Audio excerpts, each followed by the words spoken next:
Saudara-saudariku yang terkasih, selamat Natal. KWI, Konferensi Wali Gereja Indonesia, bersama dengan Persekutuan Gereja di Indonesia merumuskan pesan Natal bersama tahun 2022 yang diambil dari Injil Matius bab 2 ayat 12. Mereka berjalan melalui jalan lain. Jalan lain ini merupakan jalan baru, jalan kehidupan, jalan penebusan, sekaligus juga jalan keselamatan bagi seluruh umat beriman. Saudara-saudariku yang terkasih, Gereja Katolik pada 25 Desember 2022 bersama dengan gereja-gereja Kristen merayakan hari kelahiran Tuhan kita, Yesus Kristus. Saudara-saudariku yang terkasih, bersama dengan keluarga, sanak saudara, sahabat, kenalan, teman sejawat, maupun dengan siapa saja, kita bersuka-cita merayakan Natal bahwa Tuhan Yesus, Dialah Allah yang menjadi manusia sudi untuk tinggal bersama-sama dengan manusia di dunia ini. Saudara, selamat Natal mengungkapkan Allah menyertai umatnya. Immanuel, artinya Tuhan beserta kita. Dia yang dinantikan oleh para nabi telah tampak dalam diri Tuhan kita, Yesus Kristus, Sang Bayi. Palungan telah berubah menjadi tempat yang agung karena Dia yang adalah Tuhan telah lahir di kandang sederhana bersama keluarga kudus Nazaret, Santo Yosef, dan Bunda Maria. Manusia yang kotor dan berdosa telah diangkatnya menjadi pribadi-pribadi yang bermartabat di dalam kehidupan ilahi. Saudara, Gereja Katolik mengajak kita semua untuk bersembah sujud dengan hati penuh sukacita. Kita sebagai orang-orang yang beriman melambungkan lagu-lagu pujian, madah pujian, sorak-sorai, Hosana in excelsis Deo. Saudara-saudariku yang terkasih, dalam perayaan Natal terdiri dari malam Natal, yaitu tanggal 24 Desember, dan hari raya Natal, Natal Fajar, siang. Dan kita semua dalam perayaan Natal ini termasuk 24 dan 25 dirangkum dalam hari raya Natal.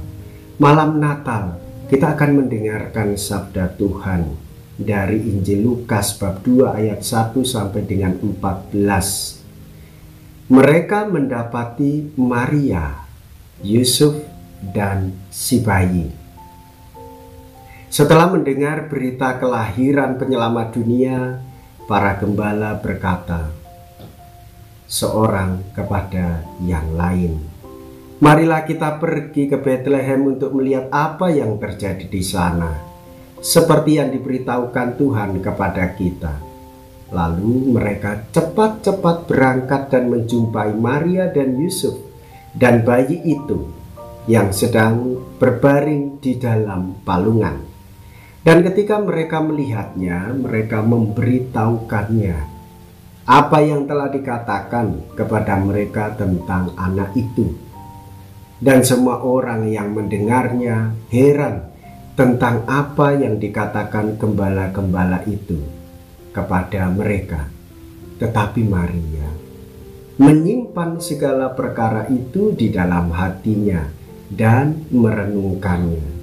Maka kembalilah gembala-gembala itu sambil memuji dan memuliakan Allah karena segala sesuatu yang mereka dengar dan mereka lihat, semuanya sesuai dengan apa yang telah dikatakan kepada mereka.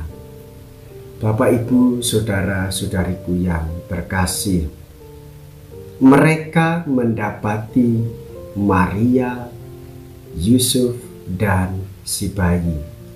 Maria melahirkan di kandang Betlehem. Kelahiran Tuhan kita Yesus Kristus dalam bayi yang sederhana di palungan itu mengungkapkan Allah yang turun ke dunia untuk melakukan kehendak Bapanya. Yesus hadir sebagai bayi yang lemah. Supaya apa? Menguatkan kita semua di dalam kenyataan kehidupan yang seringkali kita memandangnya kita ini lemah. Memang kita lemah. Kita dikuatkan oleh Tuhan kita Yesus Kristus yang mengangkat kemanusiaan kita pada kehidupan ilahi. Sebagai orang-orang yang beriman Katolik, kita percaya penyertaan Tuhan Yesus sebagai bayi nan suci di palungan sederhana. Kita semua sebagai orang-orang sederhana diangkat dalam kemuliaannya. Saudara-saudariku yang terkasih, setelah mendengar bahwa Allah mengunjungi umatnya, maka segeralah para gembala pergi ke Betlehem. Orang miskin mengunjungi orang miskin karena kesederhanaan mereka. Tahulah mereka apa yang menjadi tanda itu. Tanda-tanda yang telah diberikan oleh para gembala. Yang diberikan itu menjadi rahmat, anugerah, berkat penuh sukacita. Kemudian mereka menyerahkan warta gembira itu dan mereka menjadi pewarta-pewarta sukacita. Pewarta-pewarta Putra Allah yang pertama-tama. Karena dilimpahi oleh rahmat, mereka melayani rahmat dan membuat heran orang lain. Iman Maria yang merenungkan misteri putranya mendahului iman gereja. Dan tanggal 25 Desember, Natal Fajar. Diambil dari Lukas bab 2 ayat 15 sampai dengan 20. Para gembala yang mengundang kita semua untuk ikut sujud dan menyembah kehadapan bayi penyelamat, dan selanjutnya menjadi pewarta kabar baik bagi dunia. Warta sukacita kelahiran Tuhan kita Yesus Kristus mengundang para gembala untuk datang menyembah dan tunduk pada kelahiran Yesus Kristus. Kelahiran Tuhan menjadi warta sukacita bagi para gembala. Orang-orang sederhana, orang-orang yang bekerja, orang-orang yang terbuka pada bimbingan Allah melalui malaikatnya. Meskipun mereka sederhana dan sibuk dalam pekerjaannya, namun mereka mau datang kepada Tuhan dalam diri bayi yang lemah itu, namun menguatkan harapan kita akan keselamatan yang bersumber dari Tuhan. Saudara-saudariku yang terkasih, Natal memang dibagi menjadi 3 bagian, yaitu malam Natal, Natal Fajar, dan juga Natal yang dirayakan pada siang hari. Dan ini mau mengungkapkan dengan bacaan-bacaan yang berbeda supaya iman kita merasakan keagungan, kesucian, dan kemuliaan Tuhan dalam bacaan-bacaan sabda Tuhan. Pada Natal siang kita akan mendengarkan dari Injil Yohanes. Pada bab yang pertama, Sang Sabda sejak semula sudah ada. Pada mulanya adalah Firman. Sabda menjadi manusia, Sang Sabda menjadi terang kehidupan kita semua. Seluruh umat beriman, tidak hanya orang Katolik, tetapi menerangi siapapun yang berkehendak baik, berkehendak hidup suci, dan mau membantu sesamanya. Kegelapan dihalau dari hidup manusia. Terjadi peristiwa inkarnasi, Allah menjadi manusia, Allah memasuki sejarah kehidupan manusia, Allah memasuki karya di dunia dengan menyelamatkan manusia. Dari sini Bapak Ibu Saudara-saudariku yang terkasih, kita menyadari bersama bahwa Allah menyertai kehidupan kita. Allah Bapa menyatukan manusia dengan dirinya melalui Tuhan kita Yesus Kristus dan di dalam ikatan cinta kasih Roh Kudus. Sekaligus rencana keselamatan itu mengungkapkan rencana penebusan, rencana keselamatan. Penebusan yang menjadi dasar kehidupan kita sebagai orang-orang Katolik, orang-orang beriman lahir secara baru dalam kehidupan spiritual hidup orang beriman.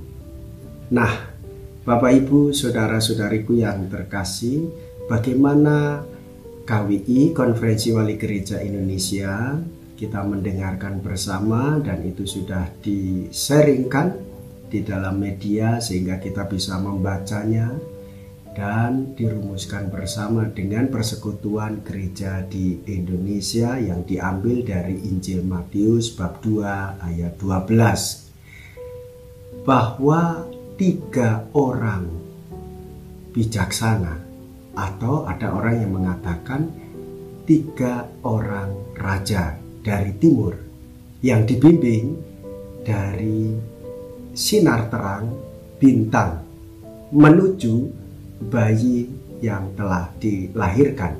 Dalam perjalanan itu mereka juga menembus kegelapan malam, menembus tantangan, menembus rintangan, bahkan berjumpa dengan Herodes.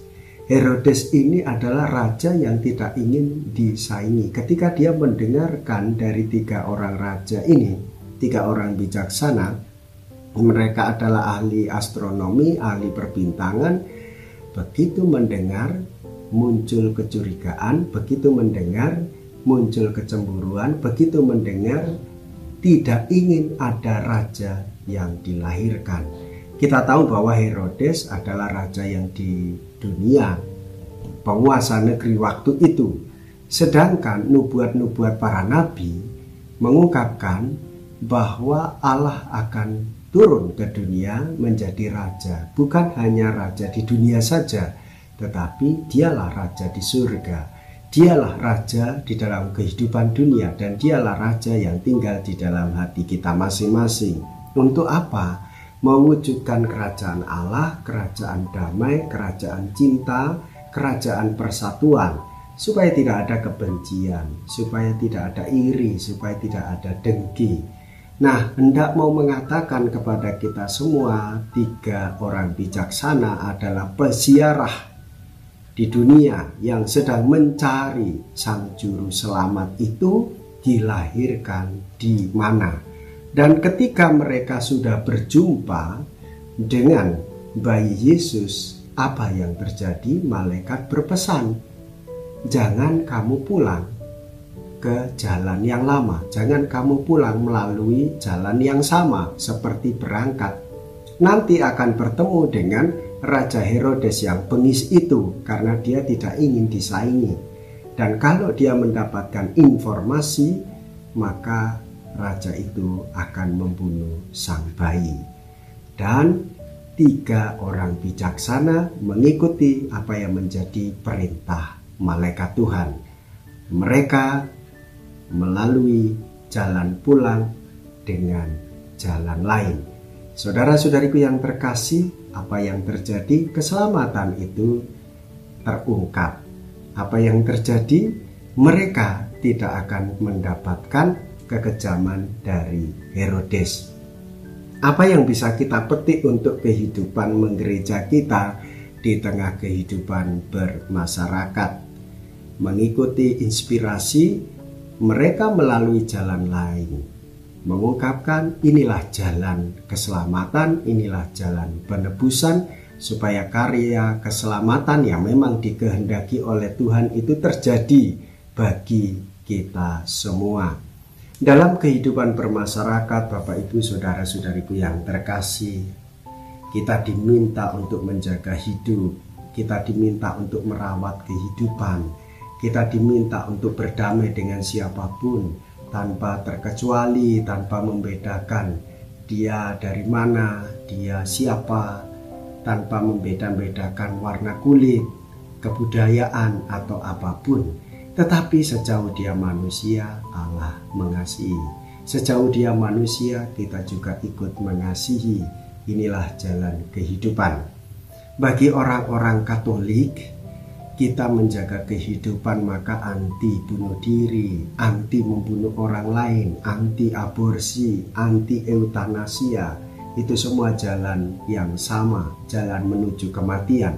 Sedangkan jalan hidup, jalan keselamatan bagi kita adalah memperjuangkan hidup, pro-life. Maka secara medis pun hendaknya itu tetap terjaga, secara sosial pun hendaknya tetap terjaga, secara politis pun demikian. Kalau Raja Herodes hidup secara sosial politik tanpa spiritual, karena dia ingin membunuh sang raja itu, tetapi kita tidak demikian. Sebagai orang-orang beriman, kita menjaga sungguh kehidupan, baik kehidupan kita maupun kehidupan orang lain. Inilah salah satu bentuk cara kita sebagai orang Katolik, dan harus dihembuskan, harus diwartakan, harus diseringkan. Kehidupan itu harus diperjuangkan, kehidupan itu harus dijaga, kehidupan itu harus sungguh-sungguh terawat satu sama lain. Maka Bapak Ibu saudara-saudariku yang terkasih, rumusan pesan Natal KWI Konferensi Wali Gereja Indonesia dan Persekutuan Gereja di Indonesia ini menginspirasi kita untuk hidup bersama meskipun berbeda latar belakang, untuk hidup bersama meskipun berbeda bahasa, untuk hidup bersama meskipun berbeda budaya, warna, serta seragam kita ini. Tetapi yang kita kedepankan adalah kebersamaan untuk menjaga hidup kita masing-masing dan juga menjaga kehidupan orang lain. Bapak Ibu saudara-saudariku yang terkasih, bagaimana itu dinyatakan, diimplementasikan, diwujud nyatakan di dalam kehidupan berkeuskupan. Bapak Uskup Monsinyur Vincentius Sutikno Wisaksono menghendaki gereja-gereja di Keuskupan Surabaya supaya mengedepankan Tuhan Yesus Kristus yang hadir di dalam kehidupan keluarga. Keluarga-keluarga memahami, menghayati, sekaligus hidup bercermin pada Tuhan Yesus sendiri, sehingga keluarga-keluarga merasakan bagaimana kehadiran Tuhan Yesus menginspirasi, menguatkan, dan yang mengajarkan kita satu sama lain menjaga kehidupan. Saudara, gereja kita, Paroki Santo Stefanus Surabaya ini juga sejalan dengan apa yang dikehendaki oleh Bapak Uskup, supaya kita ini gereja yang dikuatkan pada keluarga-keluarga, Ecclesia Domestica. Itu mau menegaskan bahwa keluarga-keluarga menjadi pondasi cinta kasih, keluarga-keluarga menjadi sekolah iman, keluarga-keluarga menjadi sekolah doa, keluarga-keluarga juga menjadi sekolah moral iman Katolik. Sumber dasarnya adalah dari Tuhan Yesus sendiri yang menggerakkan orang-orang suci untuk meneruskan warisan iman ini. Allah hadir menjadi manusia memberikan kehidupan, maka keluarga-keluarga juga harus menjaga kehidupan. Suami mencintai istri dengan penyerahan diri, istri mencintai suami dengan menyerahkan diri, orang tua mempersembahkan dirinya karena gerakan cinta kasih Kristus untuk mendidik anaknya. Jadi anak-anak itu bukan semata aset, seperti yang kita ketahui dari pengalaman keluarga kudus Nazaret, menjaga bayi Yesus, memelihara bayi Yesus, mendidik bayi Yesus, dan menunjukkan keteladanan orang tua seperti Bapak Yosef yang tulus, Bunda Maria yang menerima janji setia dan taat untuk melayani anaknya dan mempersembahkan dirinya untuk suami. Karena inilah kabar sukacita yang harus diterima oleh Bunda Maria dan juga menjadi kabar sukacita bagi gereja. Maria Bunda Gereja, Maria juga Bunda kita. Kita belajar banyak dari Santo Yosef yang tulus dan bekerja keras untuk melindungi keluarga. Sedangkan Bunda Maria menyimpan segala perkara di dalam hatinya karena ia tahu banyak soal misteri Allah terjadi di dalam hidupnya, terjadi di dalam keluarga. Demikian pula di dalam kehidupan keluarga-keluarga kita memiliki satu tekanan Allah menyertai manusia hingga akhir zaman. Artinya Allah menjaga damai itu. Allah menyatukan umat manusia. Allah memelihara jiwa-jiwa manusia. Allah sungguh tidak ingin manusia tercerai-berai dari kasih-Nya. Oleh sebab itu, saudara-saudariku yang terkasih, jagalah kehidupan perkawinan di dalam keluarga-keluarga, di dalam ketulusan dan bekerja keras. Jagalah keluarga-keluarga dengan tidak mudah untuk menyampaikan pesan-pesan yang anti kehidupan, misalnya menyebarkan berita, menyebarkan video-video kecelakaan, pembunuhan, dan juga pertikaian. Itu sudah tidak lagi menjadi kebiasaan kita. Budaya kehidupan iman Katolik menyerukan di media-media apa yang baik, menyerukan di media-media apa yang benar, menyerukan di media-media apa yang suci, yang bersumber dari Allah sendiri. Nah, inilah jiwa penebusan, inilah jiwa keselamatan bagi kita semua, terutama mengajarkan kepada anak-anak supaya anak-anak juga belajar dari orang tuanya dalam kerendahan hati. Saudara-saudari, sungguh ini satu kebahagiaan bagi kita. Kita bersukacita membawa damai, kita dengan penuh kerendahan hati dan ketulusan membawa cinta Tuhan di dalam kehidupan keluarga-keluarga. Betapa bahagianya, betapa bersyukurnya jika keluarga-keluarga menghayati Kristus di dalam hidup keanggota-anggotanya, dikuati dengan hidup berdoa, dikuati dengan mendengarkan sabda Tuhan, diresapi dalam hati, dan diwujud nyatakan untuk kehidupan bersama. Kalau sendiri memang kita tidak bisa, mintalah pertolongan kepada Tuhan. Kalau kita bekerja sama, pastilah kita bisa. Antar keluarga saling menguatkan, di dalam keanggotaan keluarga kita saling meneguhkan. Iman kita membawa keselamatan, ajaran Tuhan juga membimbing kita pada karya penebusannya. Berbahagialah saudara-saudari. Melalui jalan lain, tinggalkan jalan yang lama yang mengarah pada kematian, tetapi melalui jalan baru, jalan kehidupan, jalan kebenaran, jalan keselamatan, yaitu mengarah pada Tuhan Yesus sendiri. Setelah berjumpa dengan Tuhan Yesus, kita bersukacita. Wartakan, bagikan, dan teguhkan kehidupan bersama. Terutama di negara Indonesia ini, di dalam kemasyarakatan kita, meskipun kita berbeda, tetapi kita sama di dalam menjaga kehidupan. Selamat Natal, semoga kita bersukacita. Tuhan Yesus memberkati kita semua.